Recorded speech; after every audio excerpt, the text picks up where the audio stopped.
No, I think it was pretty solid video. It's more so just to get you just aware like how this stuff works, so it's not just complete like what is everything. Okay, but I'll walk you through all the stuff today. Any questions before we get started or anything like that? No, not really. I mean, I'm sure once we get going, I'll have a couple. Okay, so I know from what I remember, the people coming in, kind of nervous energy, like here, like anxious and stuff. Yeah. Reactivity, like coming too close, it's that threshold. Is it dogs as well? Or She mostly keeps her distance with dogs. Okay. I mean, she'll put, when one's walking by the house and, pissing in the front yard, she'll bark at them. Oh, sure. But nothing, again, I don't know. that's her. Okay. She just kind of like keeps her distance from other dogs. Okay. So I know what our goal is. So typically it's a couple of like the introductory lessons. Yeah, that's what you were saying last time. Yeah, see what that fixes, get you used to how this works, and then from there, by the third class, we can either set up a Zoom or something, and then I'll start talking about how we take what we've learned and start applying within the home, people coming over.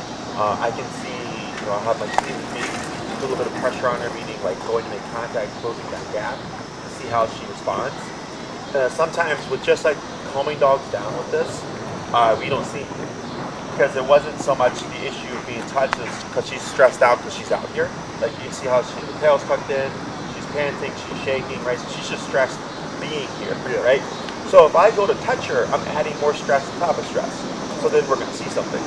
So when we start to settle those nerves down, a lot of times when I come in to make contact, we don't see anything because they're stressed out. Okay, so that's theoretically how we're hoping it works. If it doesn't work, it doesn't mean it's bad. It just means you got to take a different route. Okay, so I'm going to coach you through everything today.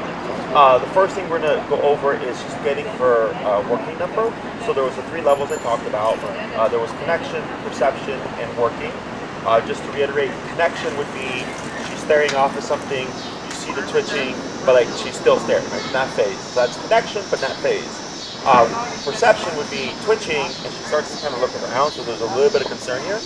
And then working number would be the twitch, and then she goes like, whoa, what was that? Like a kind of big response, okay? Yeah. The reason why we're wanting that bigger response is that's what makes the training process move a little bit more quickly. Dogs don't ease each other into life. If a puppy does something that another dog doesn't like, it just bite them. There's no manual, there's no explanation. There's just like, nah, you don't jump on me. That's how you learn, okay? So it's kind of the same approach. We're not looking to make her, yelp and all that stuff. So we're going high enough that she respects it, but low enough that we're not getting like an overreaction in the game. Okay. Now, because we're adding a stressor, we may see an increase in anxiety. Okay, that's normal. Because think of anxiety, nervousness, fear as a stress response. Okay. So if she's already anxious because she's just here, when we start to put on the e-collar, which is a stressor, we're going to most likely see an increase. That's why this exercise is so effective, because she's going under more stress. You're working her through it. And as she works through it, she builds more confidence. And then the things that would stress her out, that, there's nothing here at the moment that I would say is logical for her to be stressed out about, right? Now, if she had a dog lunging and barking at her, I would say, I get that, because that dog is putting threat, it makes sense, okay? So here, with that discipline and just kind of toughening her up, because that's how dogs toughen each other up, just by each other, physical, we see what does this resolve, okay? And then from there, we just start to build on that, okay? So let's go ahead and put your remote there. Your dial clockwise goes up. We're going to start at 10. And then we're going to take, I'm sorry, what's your dog's name again? Mia. Okay. Take a look at Mia here. And when I say the word tap, you're going to tap that bumpy button, okay? Tap, tap, tap. So you see the twitch? Yeah. Right? But you see how she's not breaking her yet. Exactly. So we're going to go to, let's go to 13 here. And tap, tap, tap. Right? Still not breaking. 60. Tap, tap, tap. 21. And this is normal. That's what it says. Yeah. I know everybody's like, oh, it should be super low. I'm like, that's not how it works. Tap, tap, tap. 26. Tap, tap, tap. 31.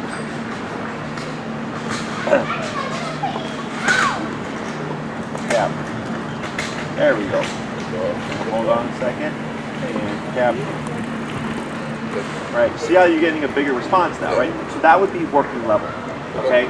So everything below that 31 just now was like whatever. Yeah, she ain't paying attention. As soon as you hit 31, she's like, let me just get closer to dad, right? So that big movement showed me, that's a concerning number for her. So again, we don't need the yelping stuff, but I want something that makes you think about like, hey, what do I gotta do in order to make this stop, okay? So we're gonna start at 31. I can tell you right now that collar is loose. It's good contact because she's got short fur and stuff.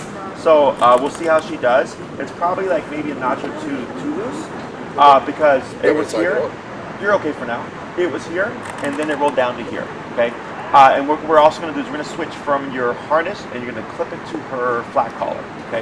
She doesn't have any throat issues, right? Like No, she just, like, prior to getting her trained and everything, she used to pull a hell of a lot. So that gives you more, yeah. Yeah, I just thought it would be easier on her, her neck and everything. Yeah, so untrained, you're correct. But now that we're going to be training, the harness is going to give you less control, but then also it counteracts the e-collar, because we're going to use the e-collar to teach her not to pull, but the harness tells her to pull. Okay. Whenever a dog feels pressure, they go against it, and you're essentially promoting like, yes, keep pulling. Okay. All right. So like, let's say I'm taking her for a walk tomorrow. Lose the harness. You'd be going to this now. Okay. So all your walks are going to be replaced. If it's a quick little potty break, like I'm going to run out, she's going to pee and poop. I got a yard, so I don't really harness her up to go in the yard, but like just to come home from work, let her stretch her legs, around the block a couple times. Yeah, we're going to be doing some structure there, so that'll always, from this point forward, unless it's like a leisurely walk, and what dictates this is her behavior. If we're doing this exercise and she's making great progress, and you're like, Jesse, is it cool if I just walk her, like on a just lazy walk? And I go, yeah, that's fine. But if we notice her behavior start to retract, then it's, we might have to always just be structured for the walks, because that happens. Yeah. I don't know. Mia knows. And what'll dictate that is just how she progresses. Okay. But yeah, anytime you walk her now, I would just go to the e-collar with the flat collar, and you're going to clip your leash to the flat collar, not the e-collar, because you don't want anything inhibiting the contact. Okay?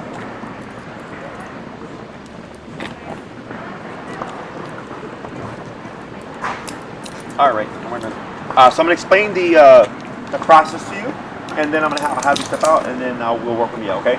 So this is pretty simple. So we got the working number, and what we want to teach Mia here, and I teach dogs to walk on the left, okay? So are you right-handed? Yeah. Yeah, okay. So it's actually easier on the left if you're right-handed. So my style of leash walking is right shoulder to that left leg. So you should be parallel with each other. So kind of like if you're walking with someone, we're like talking like this. It's very similar. So what we're going to do here is when Mia gets ahead of you, when I say the word turn, you're just going to make a 180 turn directly to your right like that, okay? And she's going to get ahead of you, and a 180 turn just like this. She's going to get ahead of you, 180 turn just like that, okay? So every time I say that word turn, you just want to do this, and it's an immediate turn back.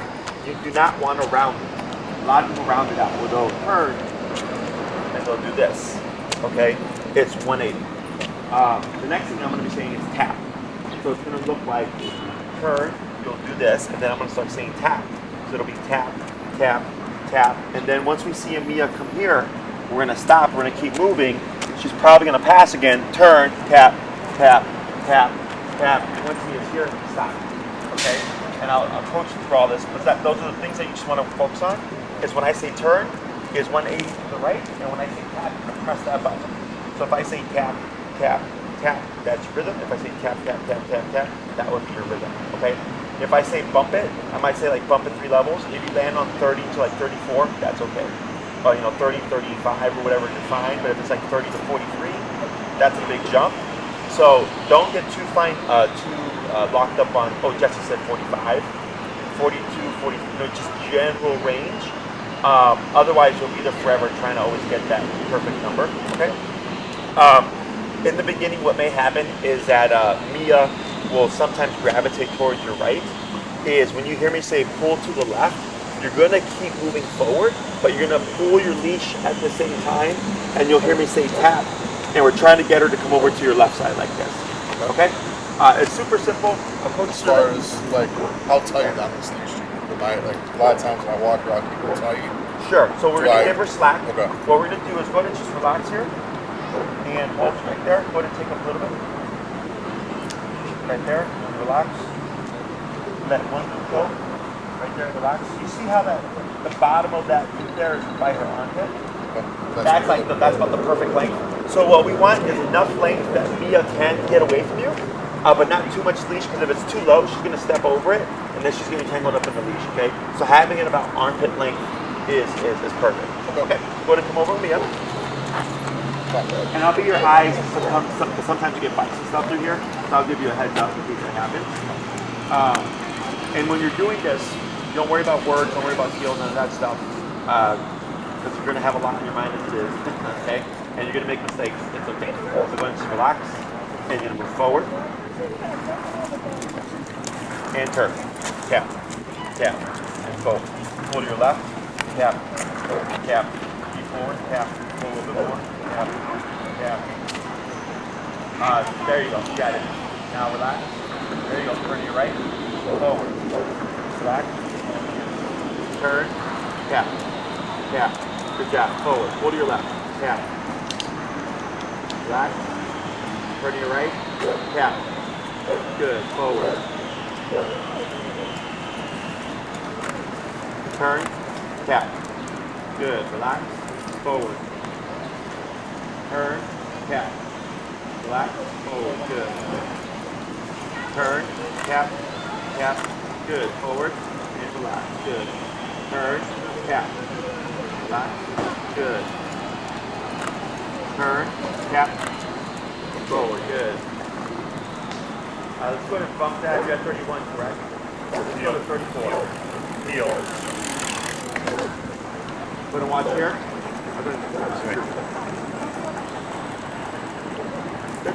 Pivot to your right. There you go. Now forward, pull to your left tap. Okay, turn again. Good job. Relax, forward. Good. Forward. Turn. Tap. Good. Relax that arm. Good. Forward. Good job. Turn. Tap. Good. Relax. Good. Turn. Tap. Tap. Good. Turn, tap, good, relax, good. Forward. Relax, good. Turn, tap. Good, keep relaxed, good. Better. Let's do a slow turn here. Good, nothing here, good. Keep forward. Turn, tap. Good, relax, good.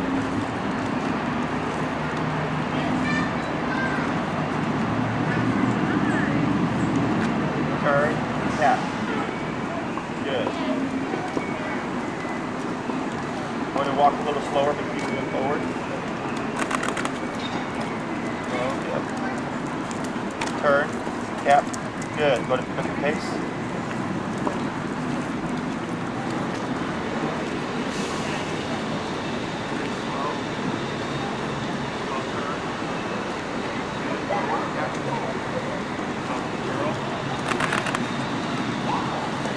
Walk a little slower. Keep forward, tap. Keep forward. Good job. Good girl. Turn. Tap. Let's go to third. You're at 34. Let's go 36. Good. And forward.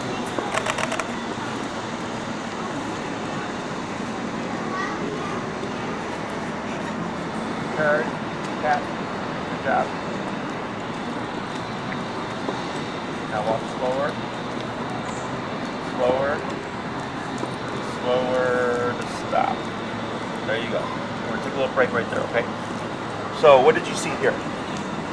So at the beginning, yeah, I mean, it definitely looked like she was improving, like getting, like basically my pace is what you're trying to do, right? Exactly. So you're walking with each other, okay? So typically dogs are like this, right? Or they're all over the place. And what we're trying to create is like unison. And we're giving her something to dial into, which is you. And that's how we're trying to override all this other stuff, right? Is the theory here is if she's more worried about you, because if she's not at your side, there's consequence. Now, consequence doesn't mean it has to be super harsh, super painful, or anything like that. Consequence simply means something that changes the behavior, okay? So we found the working number. We were at, 31 earlier, and they went to 34, now it's 36. Okay, so I was little by little just playing with that number to get her to override whatever it is she wanted to do, whether it be pulling or forcing to do the stress just because she wanted. Okay, and on some of the turns, because there was a bunch of just turns, she wasn't being helpful. Sometimes I said slow turn. You know why I said slow turn? Same thing. Like trying to just keep pace. You're close. So the turn was just when she was not paying attention. Right? She was ahead of you. She was not at your pace. You just turned. So there was no warning. Okay. Towards the second half, when I started to see her lock into you and keeping her pace, it would have been unfair if she's here with you to just turn randomly. Okay, because she's not going to catch that. So I said slow turn. To give her the opportunity. On a few of them she did, and then there was one where I said tap, because she was like looking at something. So you did a slow turn, but she got distracted, so then you had to tap her to bring her back in again. So we're using these opportunities to see when she's not paying attention, to correct it and say, look, I'm doing something, you need to be mindful. Okay? So this is an indirect way of applying consequence and discipline. Okay? People tend to, anytime I ask someone about like, how they think you would address, any type of aggression, they typically think you're gonna make the dog be bad. And you're gonna punish them. Nope, that's not how I do it 99% of the time. Okay? Not that that's not an approach, but that's like say for certain types of cases. Most cases it's like, what does discipline fix? It's by itself. So when you're tapping her there, that's discipline. Okay? And we're just saying, look, I'm not going that way, I'm going this way. You need to follow my lead. Okay, without being confrontational about it. You had neutral energy, you had a nice, good kind of how'd you say, normal pace for her to lock onto, and the remote was just enough to make her think like, what do I need to do to make this go away? And I started to see her stressed. She started panting more. That's normal. But then she started to lock on. And then when you started slowing down here, I don't know if you saw it, she started looking at you. When I said slow to slower to slow to stop, she was looking because she saw that change in pace. And now you mean something to her that she's like, oh, what is that doing now? Because now if I'm not following her, things happen. Okay, does that all make sense? Yeah. Questions so far? No, I get it. Okay, so we're going to repeat that a couple more times. It's super simple. People tend to overcomplicate things, okay? But this is the foundation for everything that we're going to be doing going forward, okay? It's teaching you when that turns on, so that you understand how dogs learn. Most people, when they do this, they'll let the dog pull, they'll punish the behavior, right? They'll go, no, zap. The dog comes here and they go, heel. And they'll keep walking. The dog goes. They go, no, zap, heel, right? Dogs can't put that together. It's too complicated, okay? Because they don't know what no or heel means by definition. Now, they will associate, when I hear no, a tap happens, so they will learn that there's going to be a consequence after that word. But when they come here and the people say heel, the issue I have with this is since you're going in the same direction, the dog doesn't know what it did incorrectly. It doesn't know that going forward is wrong. Okay, that's a human thing. So what I do is I go, okay, make that mistake. And now I'm going to give you consequence, but now I'm going to go the opposite way. And then for the dog, for Mia, she feels this. She goes, I don't like this. She turns around and says, oh, Dad's going that way. She catches up and then it disappears.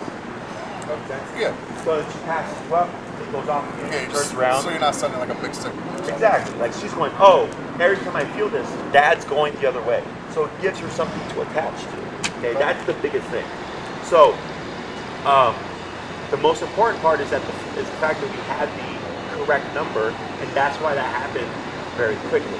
Okay, if we had started at 5 or 10, you'd still be exactly here all day. Okay, so having that working level is very important. It may change according to the environment that you're in. You won't ever get married to a number. Today it was 31. We do have the factor of environment. We also have the factor of it's a little bit loose, right? So once you fit it correctly and you're in your neighborhood, you might find the number lower, or it could be higher. You might think it's lower because she's more comfortable. You might think it's lower because she's more comfortable in her own neighborhood, but it could actually be the comfort that makes it happen. Okay? So dog logic and human logic are very different. It's really every time you come out, you find that number first, and then you begin your process. Okay? So we're going to do another little exercise here. I'm going to do it again. We're at 36, right? Yeah. It's going to go down to the 28. Or just reset a little bit. And then forward. Tap. Girl. To your left, tap. Tap. Good. Relax. Good. Turn. Tap. Tap. And then when you turn, I'm going to have you keep that left arm down. Okay? So let your momentum will create tension at some point. And turn. Tap. Tap. Go to your left. Tap.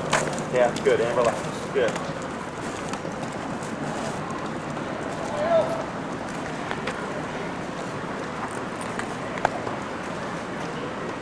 Good turn, tap.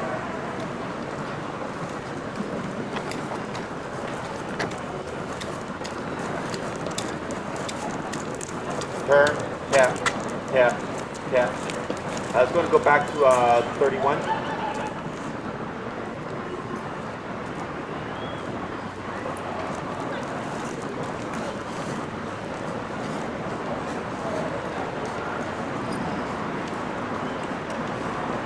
Good, slow turn. Good, forward, good, good. Going turn, tap, tap, tap, good. Pull to your left, good. Relax. Forward tap, good. Slow turn. Good, good.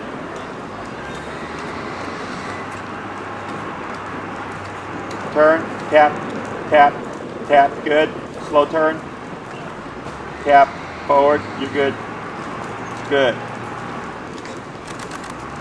You're at 30, what? 31. 31? Go back to 34.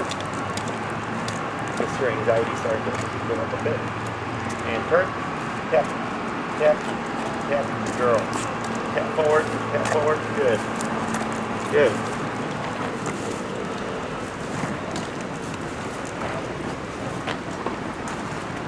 Go ahead and slow turn. Good. Nothing here. Pull to your left, tap. Good girl. Keep forward. Now turn. Tap. Tap. Let's go to 37.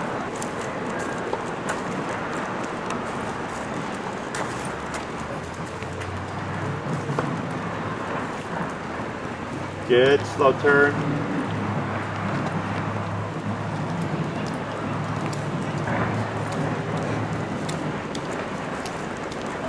Turn, tap, tap, good. Slow turn, good job. Now slow walk here. Turn, tap, tap, tap. Go ahead and pull your left, tap, tap, tap, tap, good. And go to 40. Turn, tap forward, you got it, good.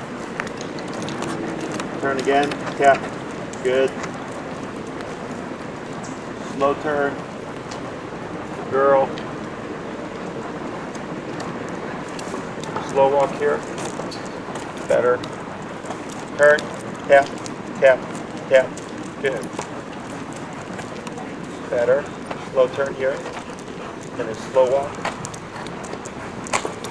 Turn, tap, tap, tap, tap. Let's go to actually, we'll keep it. Keep going forward. We'll keep it. Yeah, that's good. Going slow turn again. Slow walk. Slower. Go ahead and turn.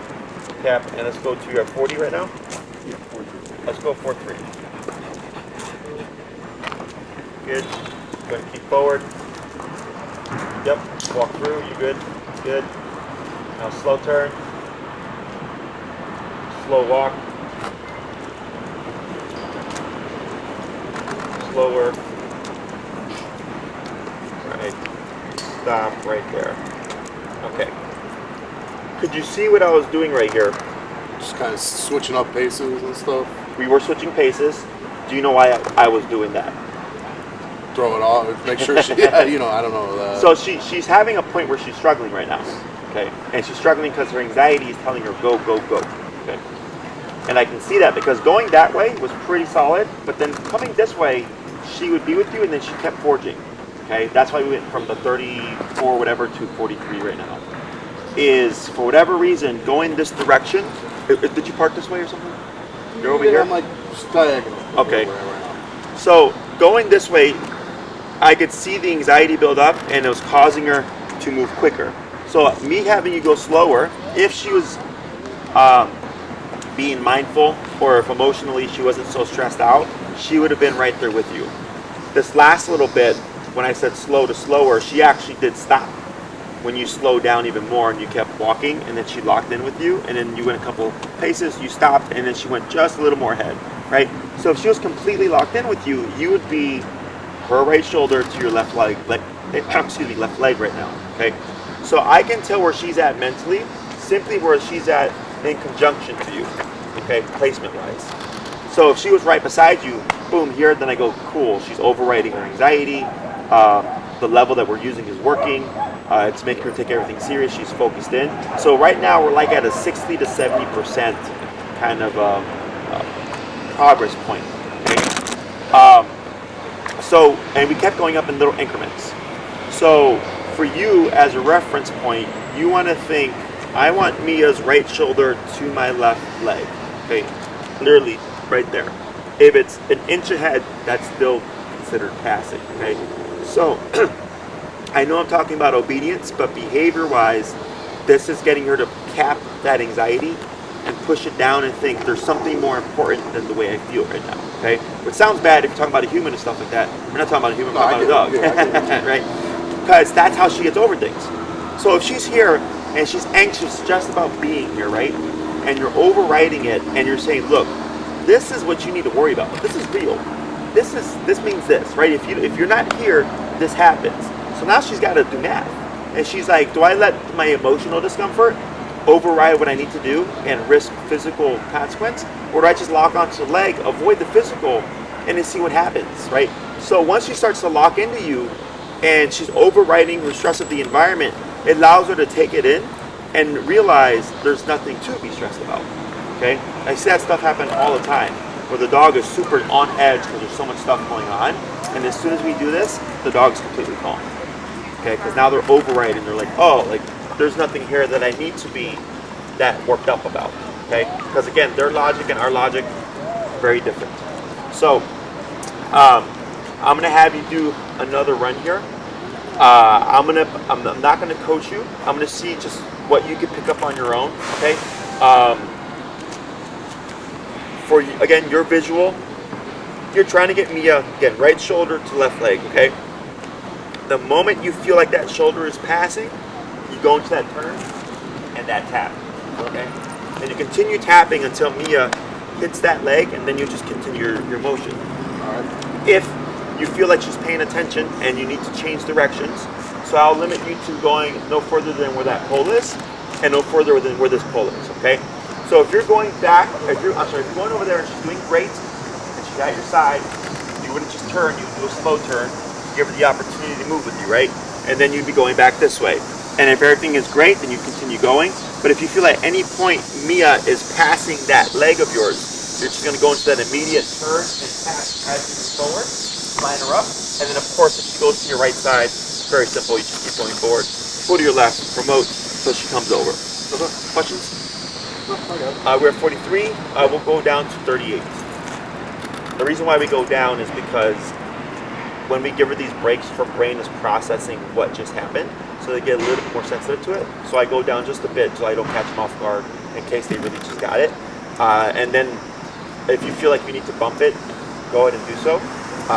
General rule of thumb for a dog like her, I'd probably go in bumps of 3 to 5 levels. Okay? Whenever you're ready.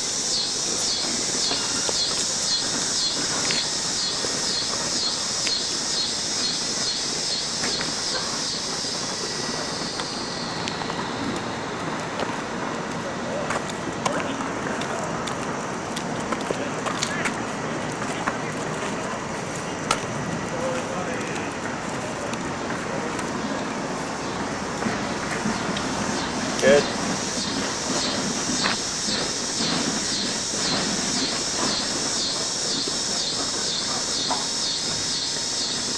Good.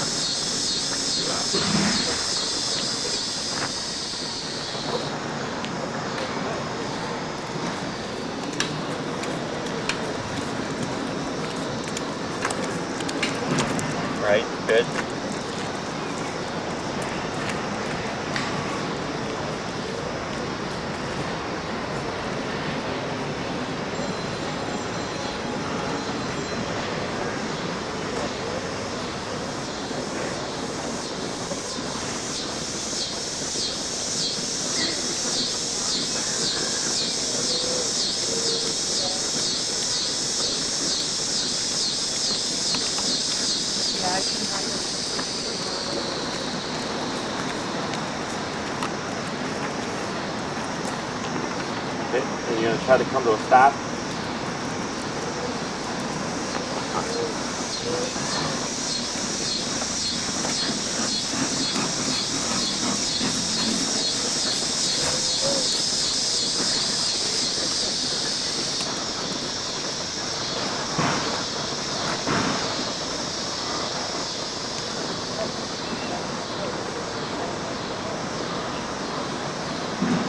Good.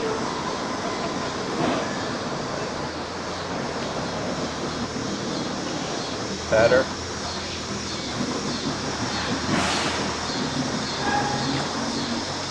Good.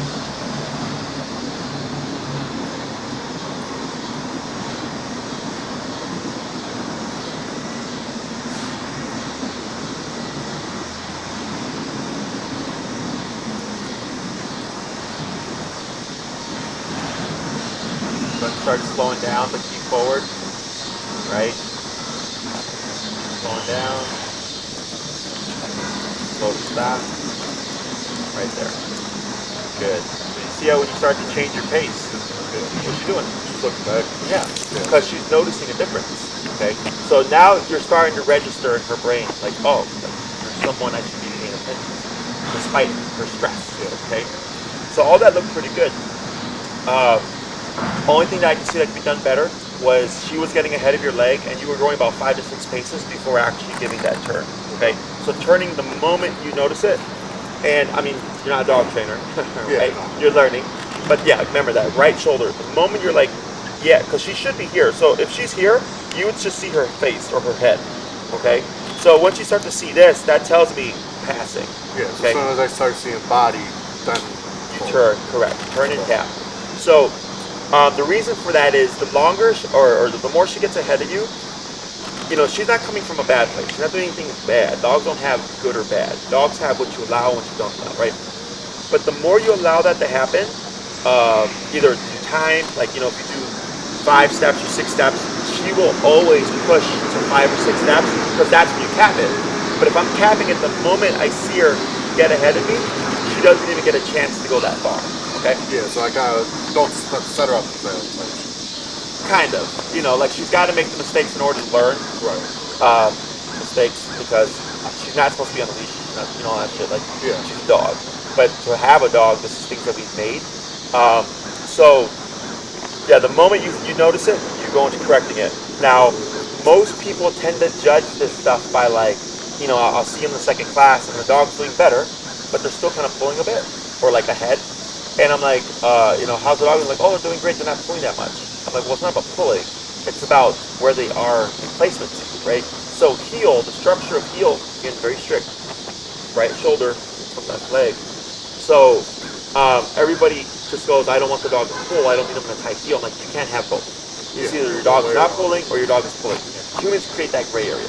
And there are some dogs that they can walk them and they, you know, they don't pull. But it's either more so the dog's old, 2, or 1, the dog's old, 2, the dog doesn't care about stuff.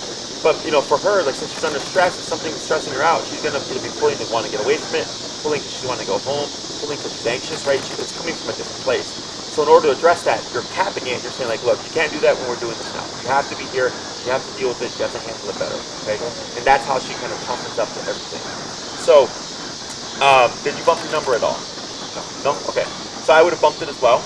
And I'll give you kind of a clear structure of how that works. I have my 3-tap rule. So earlier when we were finding a working number, you know, we were at 10 or whatever, and I went tap, tap, tap, and we went no response. Then we bumped it.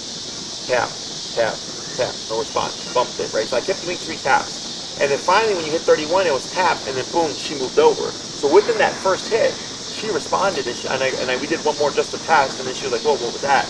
And I go, good, we got it right there. It was very obvious on that first hit. There was a response there, right? So we can apply that to the structure as well, but it would be, as you work with Mia, your turn should become more and more infrequent. Okay, so like let's say every walk you turn on, you know, let's say 40. Every time you walk Mia, you have it at 40, but you always have to turn like 20 times. It's not getting better. You gotta bump it up, right? And I would bump it up within the training session. So like if I go, you know, turn tap, and then another turn tap, then another turn tap, that's now 3 corrections. I go to 44, 45. turn, tap, turn, tap, turn, tap. Yeah, not 1, 2, 3, but like each time you tap it is. Yeah. Every time you do a turn, that's a correction.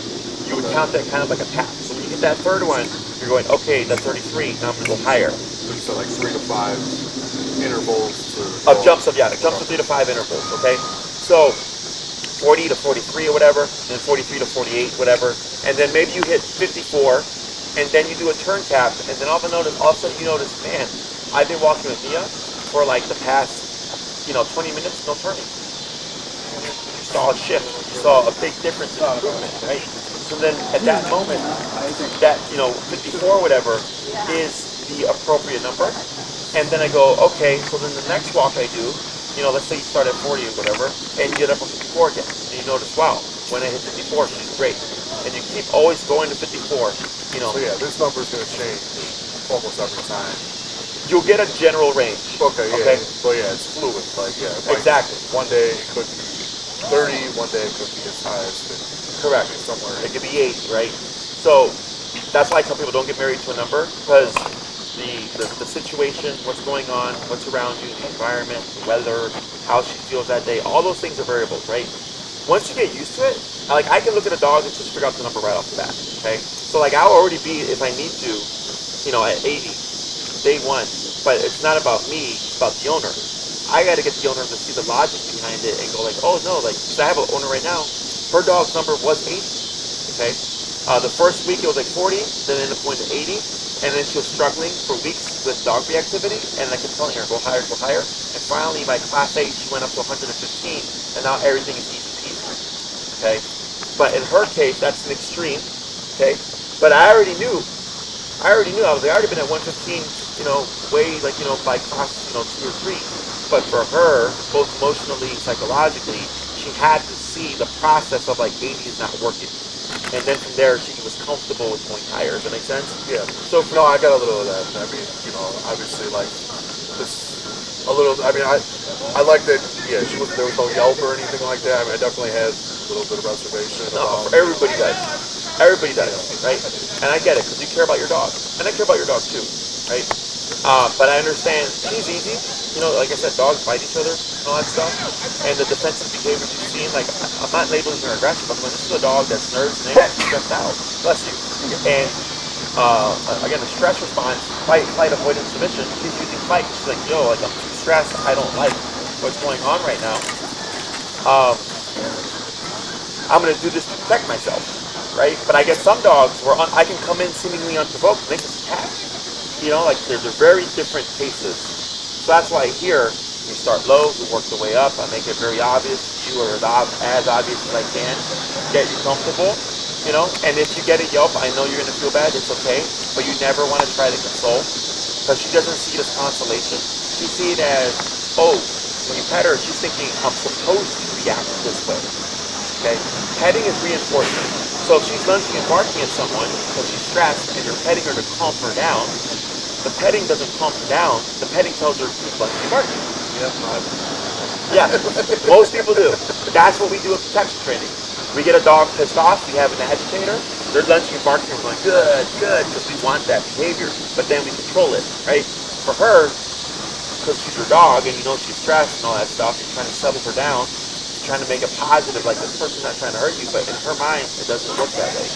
She's just thinking, you want me to lunge and bark at this person when I feel like this. Okay, so we change those things, but because if you pet her after an overhit, it's probably going to happen. Okay, you're going to do an overhit by accident. She's going to yelp, and you're like, ooh, right? Is the reason why we keep moving forward and we act like nothing happened is because if you do pet her, you're teaching her to respond that way.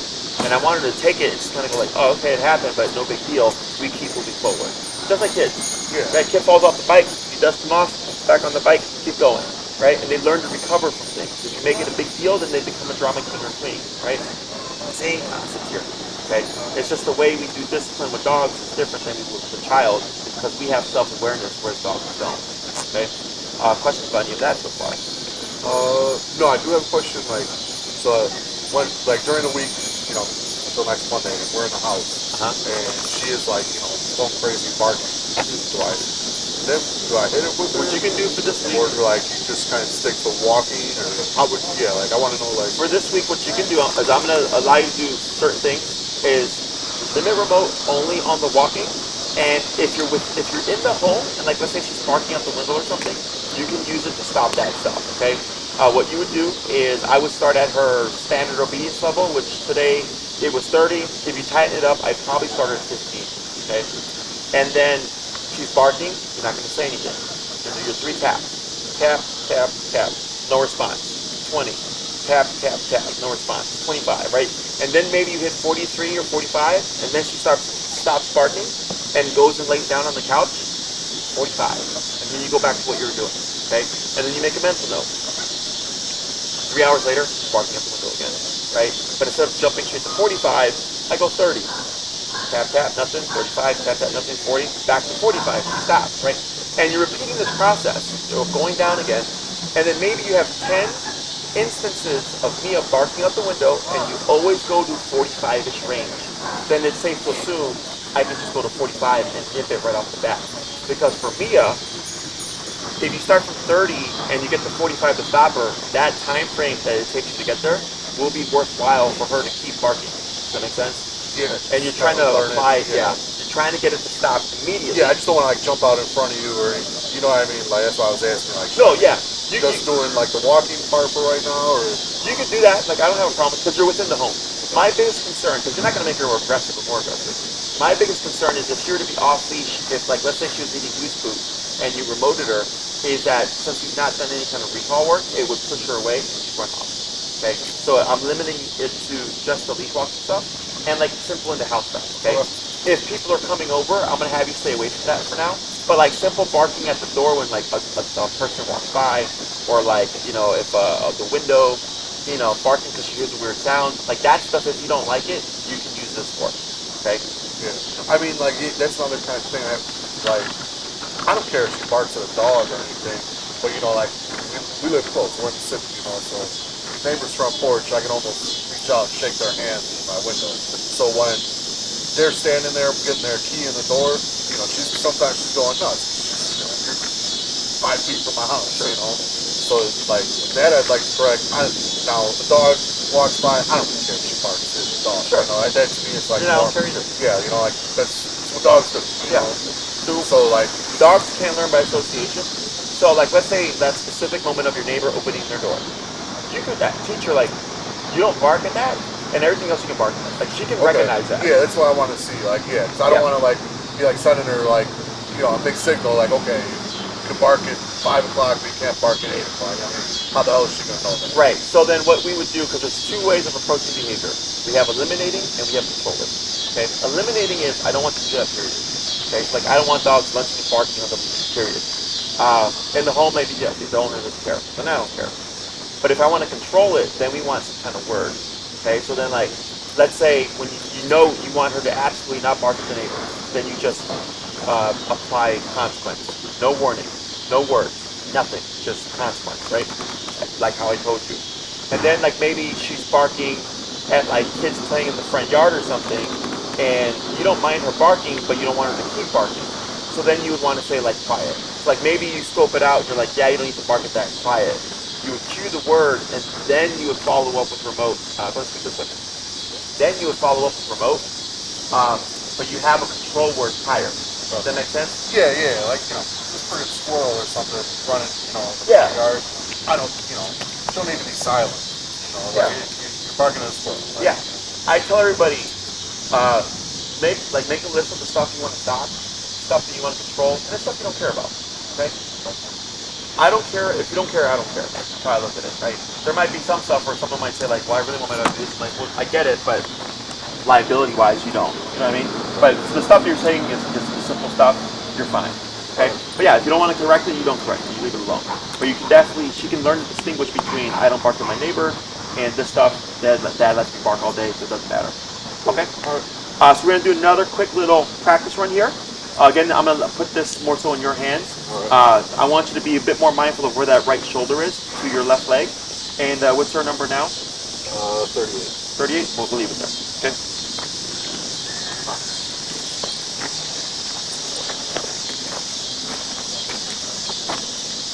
little bit more slack. There you go. That's good. Right. Good. Keep that arm relaxed. Yep. Keep forward. There you go.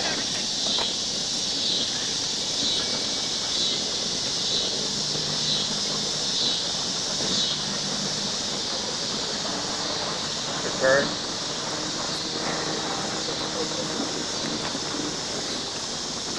Right. Good. Good catch. Good catch. Tap. Yep. Forward. Good.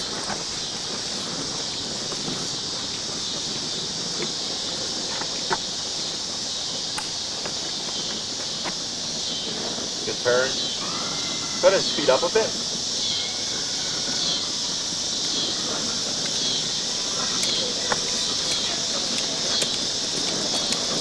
And slow down.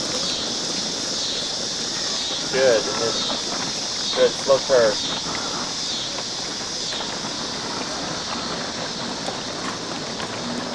Good. Forward. Good. And girl.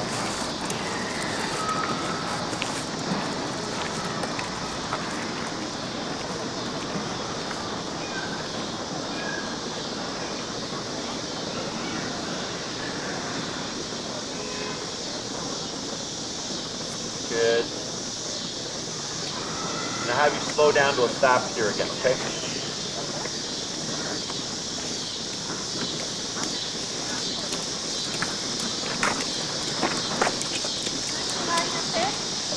We're training right now. She's in the middle of training. A couple weeks from now. I have one. Is it a shelter dog or a shelter dog? She was, yeah. Oh, okay. Good, then you're slow to a stop here. Good job. Thank you. And a girl. Good. Very good. So, much better. Okay. She's matching your speed more, looking at you more. Now, the looking at you isn't going to be permanent. Okay, it's happening now because there's more discipline involved. Okay. Now, one thing is her tail isn't as tucked as it was earlier. Okay. When you were walking, it was actually out. Okay, now that you came to a stop, her tail kind of went in a little bit, but earlier was under and in. Okay, so the reason why it's starting to come out a bit is now because when you're remoting her, it sounds it's mostly counterintuitive to people. But when you start to remote her and she starts to focus and stress more so about what you're doing, again, this stuff starts to mean less and less. Then she starts to relax and goes, oh, like if I follow Dad, I get no remote, right? And as long as I'm with them, we're good. If I stop with them, we're good. If I match space, we're good, right? And then she starts to realize, oh wow, and like I've been in this environment, and like nothing bad is happening. It's allowing her to open up. Okay, so with dogs like her, this stuff builds confidence. Okay, when people get dogs like this, they tend to withdraw from physical discipline and things like that. Which yes, if you do it incorrectly, we can make things worse, right? But dogs toughen each other up by physicality. They bite each other, they roughhouse each other, and all that stuff. And the moms and the dads will like harass the puppies and the puppies will be yelping, and then they leave them alone. They're like, get over it, right? Like that's how they handle things. So you're essentially doing the same thing, but in a more appropriate sense, okay, in a very non-confrontational manner, but still applying that physicality and the physicality that you understand. Okay. So, questions about any of this? No, I mean, I think we went over most of it. I mean, just as much as possible as far as So for your walk work. Yeah, so for walks that I would suggest 3 times a day, 20 minutes, okay? Come out, start, don't do anything, just come out, potty break, get that business done, go out, and then start your walking. Now, we're not gonna say heel now, there's no words, okay? But when you start walking, she's gonna just pass you, you're just gonna turn and tap, and you're gonna start that process, right? Making sure to find that working number before you do so. And then let's say you go for, a 20-minute walk around the block, whatever. Again, as long as she's at your side, you do not need to be turning. You just keep moving forward. If Mia is being mindful of you and you need to turn, what do you want to do? She's being mindful. Oh no, then slow turn. Slow turn, exactly. You're going to do a slow turn, okay? And then you do what you got to do. Before you're stopping, what would I also have you do? Like slowing down. Correct. Yeah. Okay, that's also important. the main thing I want you to remember is, aside from these abrupt turns when she's not being mindful, is slowing down prior to your turns and slowing down prior to your stops, right? You broke your burger. What do you do before you stop? Okay. Break it down. Yeah, what do you do before you turn? Same thing. Exactly. So same thing for her, right? Because you know what you're doing, you know what you're gonna do, you plan ahead, she doesn't. So by you slowing down, if Mia's paying attention, I'll slow down too. Exactly. If she's not paying attention, she's gonna keep going. It doesn't matter anymore. You just push the path, bring it back. Okay? It's super, super simple. Okay? Most important thing is going to be finding out working numbers. And during that 20 minutes, when you start that process, you have to reinforce it. Okay? Now, let's say you come to a stop and you decide, like, you know, you've been a good girl, Mia, I'm going to give you some free time. Okay? Decompress, whatever. Did you ever have a release word prior training or anything like that? Nope. So I use the word break. Break means your job is done. Okay? So if I'm walking with Mia, she's done a great job.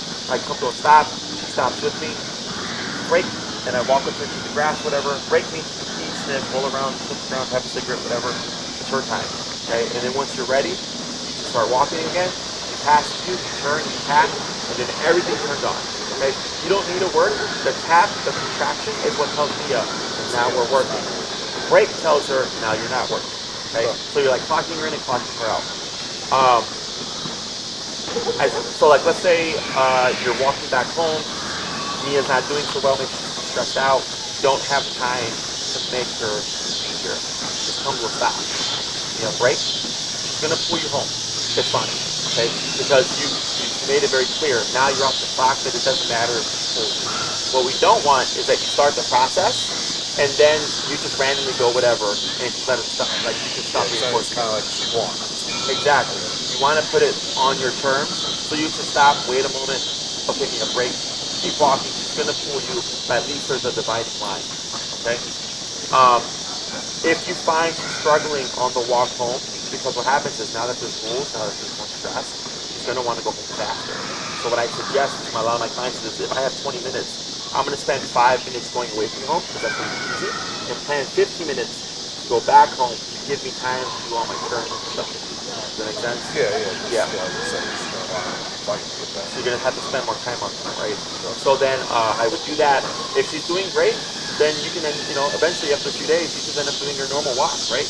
And then once that's really good, start to branch out, change the routine up, change the route. If you know there's an area that's like super busy that she gets really worked up with, start targeting that area. Keep things, at least for environment-wise, for now, slower environment, okay, either it's the neighborhood or whatever, to get this down, and then start to expose her to more distracting, busier environments, because you're developing your skills, you're learning how to train That's kind of how I felt. It's like I feel like I'm getting trained. Oh yeah, that's how it always is, yeah. I already know how to train her, right? She's picking it up real quick, but it's you understanding and knowing when do I get the turn, what do I do to let her know that we're changing, pace, coming to a stop, exposure to different environments, because I could take her into like a super busy environment and get it done. But for you, if you did that, it would be chaos at the moment. You're building up to these things, okay? And if you feel like she's progressing and you feel like you're getting it, then feel like the more you push, the further I can take it, right? I don't want to just go from 0 to 100, and then you get, Yeah, I just want to be able to do my part of it too. Right? Yeah, for sure. I don't want to, that was kind of the problem I had with the last one. It's like you come by once a week, you walk the dog, that's somehow that's training the pony. You gotta do it yourself. Yeah, so I got time. I'm their regular work schedule, so I'm off only working 8 hours. So I have time. I did that. I work 7 to midnight, man. Yeah. Anything else? No, that's about it, man. Okay. At least for this week. Correct. It's super simple. Okay. So this week, the most important thing is just that walking and stuff. Next week, we're going to see where you're at, how much progress you make. We're going to start building on top of what we learned this week. And then after that, we can talk about behavior stuff. You can set up the Zoom. And you don't have to wait a week for the Zoom. You can set it up in between your sessions. Okay? Because it's just for meeting over video chat or whatever. And then I'll start talking about the stuff within the home, how we're going to apply what you've learned, like people coming over and things like that. I may send you some videos to watch so you have an idea of what I'm talking about, and then I kind of tailor it to your setting. Okay? Anything else? No, I think we're good for. I got enough to work on for a week. Yep. I'll see you next Monday. Yep, for sure. If anything pops up, let me know. And then if you have any questions, email us back. We should give you that information. Just shoot me an email. And then doing well, finding I really like not with like some dogs that get really like overreact and stuff like that. So nothing up here here. I would tighten it up a notch or two. Can I tighten up? Kind of tell me. Yeah.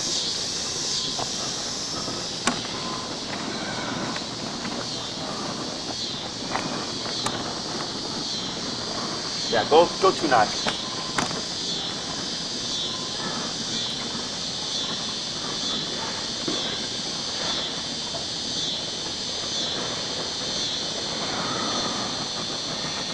Yeah, looks a lot better. So when she so you see how you have it right behind her ear there? As you walk with her, it wouldn't move. That's how you know it's correct tightness, because it won't move. It'll stay fixed. She can scratch at it and stuff.